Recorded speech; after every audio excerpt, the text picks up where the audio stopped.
and Steve Hellwagon on deck. Clay. Yes, sir. Kyle, do you feel like you or the team, the coaches, are managing your workload? Are you kind of where you should be? Would you like to be more active, play more, or as you manage your situation, what do you think there? Yeah, no, I think, we're going about it the right way, with practices every day, especially like with the whole team, we're doing what we need to get our bodies right throughout this stretch of games and stuff like that. So, yeah. Thank you. All right, we'll go Steve Hellwagon with Griffin Strom on deck. Steve. Hey, Kyle, you guys played Wisconsin once already, and getting into that part now where you're starting to have some replay games. I think your next 3 Big Ten games are all teams you've already played. You've been through this 4 years now. Just what happens the second time around, or, even the third time around, like you had in the tournament? What changes just in a general sense? And then secondly, what do you see out of them? They haven't lost a game since they lost to you guys. Yeah, I'd say what changes is just kind of like attention to detail. You're going to know more about the team the second time you play them, especially as you've seen them play a few more times. Their prep for us is going to be more detailed. They're going to have a better plan against us, as we're hoping to have a better plan against them as well. And like you said, they're playing really well right now. 4-1 Big Ten. So, we're excited for this game. They're a really good team, and that we know they're going to be ready to play. So we're going to do our best to be ready as well. You're an older guy on the team. Do you have to explain to the younger guys, first of all, about going to the Kohl Center? Very tough place to play, although I think you've won a game there. And then secondly, not to take it real seriously, that the first game kind of got away from them. It was an 18-point game, and they're a much better team than that. Sometimes human nature with the younger players, they may not take that seriously. I don't know. What do you say to those young guys about those two things? Yeah, kind of with each game, we try to relay to the younger guys, when we're on the road, even home games, but especially on the road, going to a place like Wisconsin, it's tough to play on the road. It's going to be loud. They're going to have a lot of energy there. They play well at home.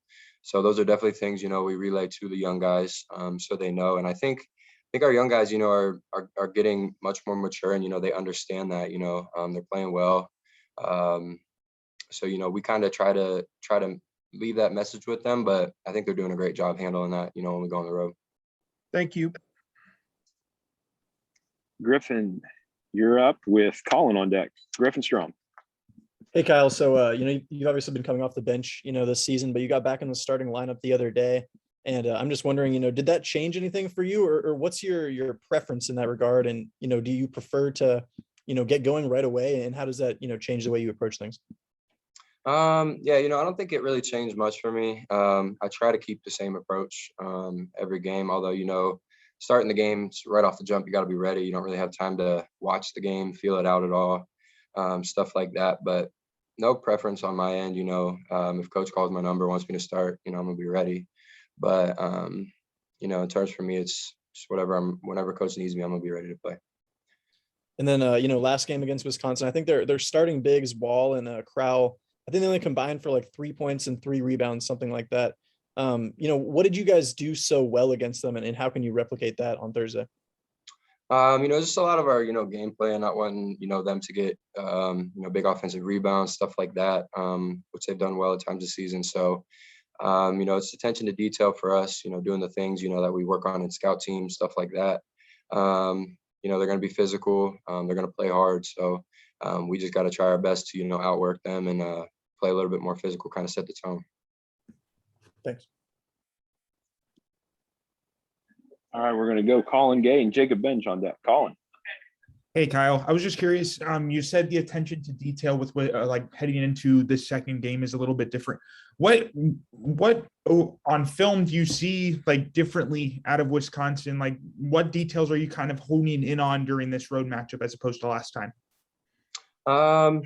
So we could talk specifics, but I would just say like, learning more about them, through this last stretch they've had, even with like, I think yesterday we talked about, Brad Davidson's putting up about, like 7 attempts a game from 3. So you know, staying locked in on him. He's a really good shooter. You know, they have a bunch of other good shooters as well. And then keeping them off the O boards because, you know, that's been something for us we've struggled with this season. So we've been focusing on, you know, being able to get our defensive rebounds, not really let teams get extra possession. So I would say that's one of the things, you know, we try to key in on, you know, with every game moving forward. But, you know, this next game especially.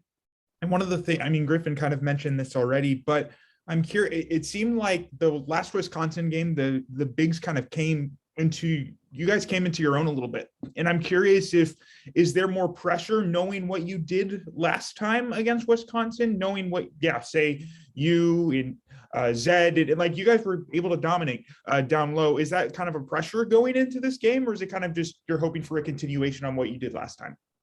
Yeah, I wouldn't say really too much pressure. You know, we're going to hopefully, you know, continue that and do what we did last time, but we know it's not going to come easy. You know, they got tough bigs, and, you know, we have to come out, like I said, and you know, be the more ready team, to be honest. And we also do know, you know, we're aware that like it'll be important for the game, you know, for us to succeed. So, yeah. Thank you.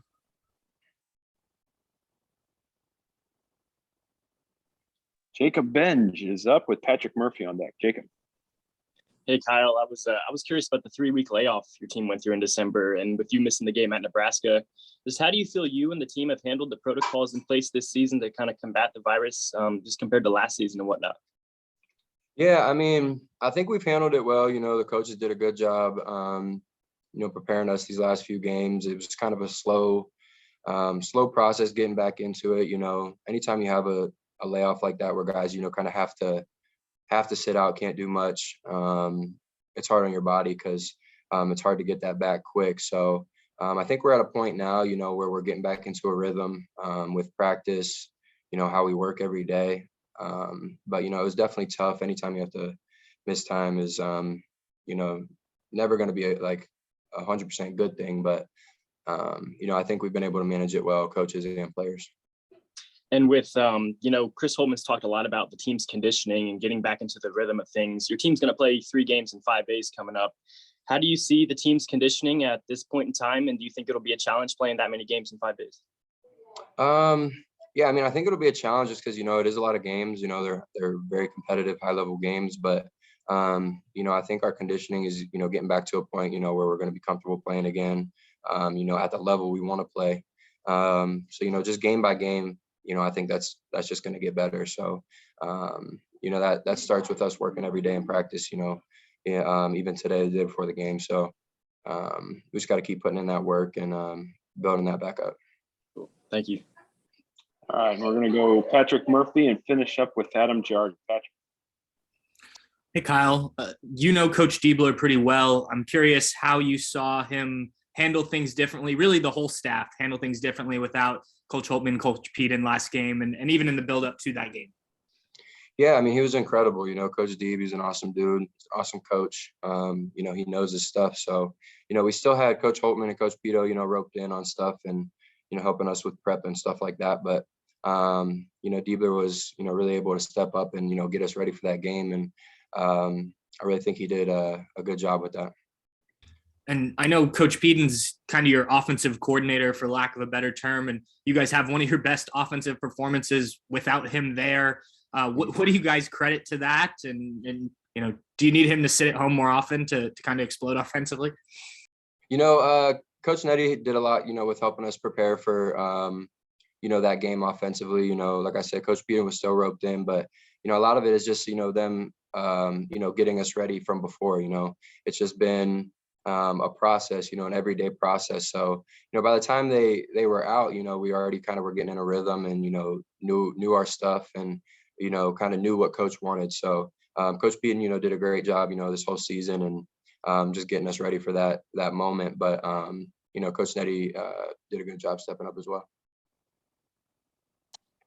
And then we'll finish up with Adam Jardy. Go ahead, Adam.